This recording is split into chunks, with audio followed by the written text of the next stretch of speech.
Evening, ladies and gents, how you doing? It's the 28th of October, which means it's the core birthday. Happy birthday, Royal Marines. 359 years and still hoofing. But instead of watch the hoofing video of the Royal Marines doing elite, physically demanding things, I'm going to do something a little bit different, because I always give the people what they want. Is there any chance you could do a short video on this numpty, Matt? Who is the numpty in question, I hear you ask? Well, I'll tell you.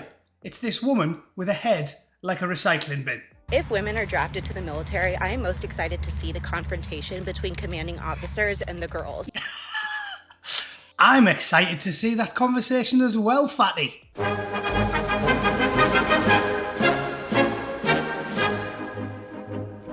Right then, this is going to be good. I don't even know what's going through these people's heads. Let's see what this gassed up mid has to say about the military. And if you haven't heard that phrase, it's a good one. That It's a Good Dab uses.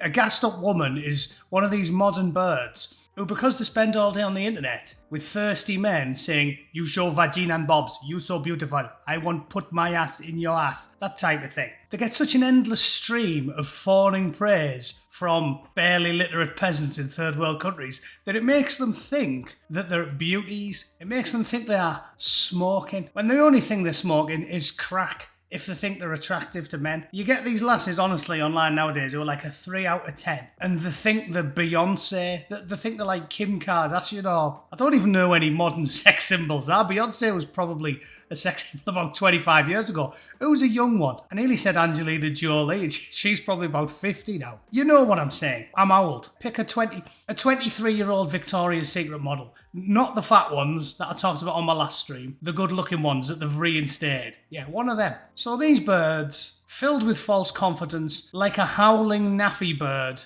on a fob in Afghanistan, right? Yeah, we've all been there. She's a 2 out of 10. She looks like she went apple bobbing in the deep fat fryer on Halloween. Honking bit of kit, and yet she's convinced she's essence. She's convinced that men would be crawling over broken glass to suck the cock of the last bloke that shagged her.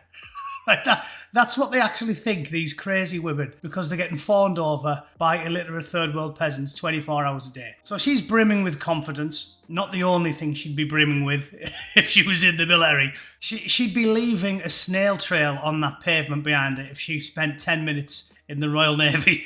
But anyway, let's see what this delusional gassed up bird has to say about joining the military and how she thinks it would go. And I'll leave some cutting commentary for her. If women are drafted to the military, I am most excited to see the confrontation between commanding officers and the girls. They will thrash you till your eyeballs bleed, you gopping little creature. She reminds me of them blokes who say, "Oh, well, I was going to join the Royal Marines, but people can't tell me what to do." Oh, really? Well, you've had 2 hours sleep when you haven't eaten for 3 days. And they tell you if you want feeding, you have to crawl through the nettles for an hour with your bowels out. Trust me, you'll do it. You think we're going to let you yell at us? You think we're going to do something without a please and thank you? You think we're going to do something without a please and thank you? Do you know why they do this? Do you know why they train you to react instantaneously to what you're told? Just throwing this out there. Because maybe you'd be standing in a fob talking to Alison, the girl, the Navy medic, and when somebody shouts, "Grenade!" they're not going to have time to follow it with, "Do you mind taking cover, please, sweetheart? Yes, move your buffalo arse into the trench, please, dear. Be a good girl and take cover before Taliban Terry forces you to undergo an emergency medical procedure via the medium of shrapnel in the eyeball. Please, please." I had controlling ex-boyfriends. We know not to put up with that bullshit. We've all had controlling ex-boyfriends. We know not to put up with that bullshit.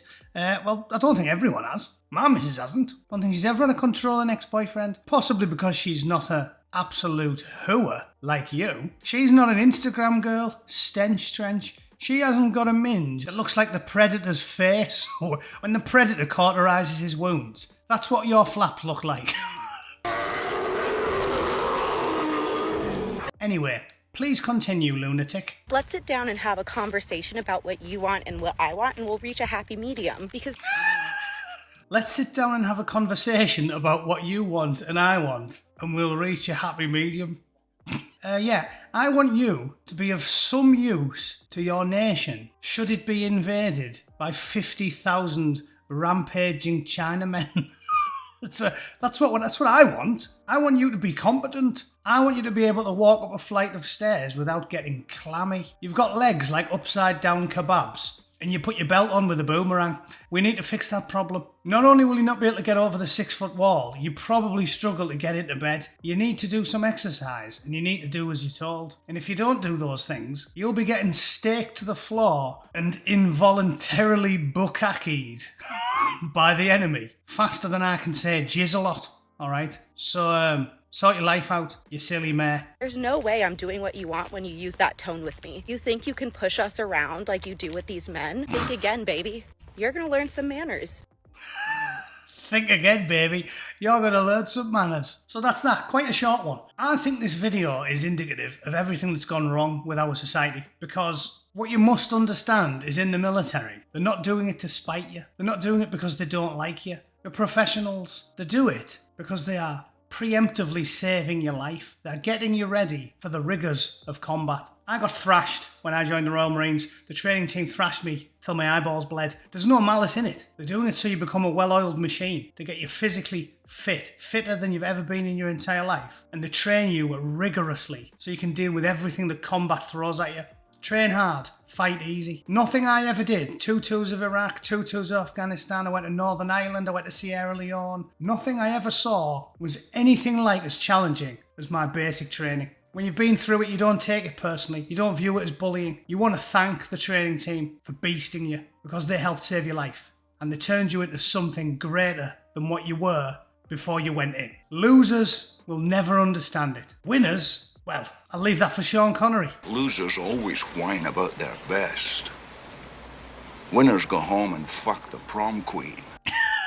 I think we can leave it there. Thank you for watching, and thank you to the Royal Marines for making me the man I am today, which is fit, capable, confident, and very well prepared for the inevitable challenges that lie ahead now that the planet is run by the dumbest fucking people on Earth. Alright, thanks for watching. Happy birthday, Royal Marines. See you all very soon.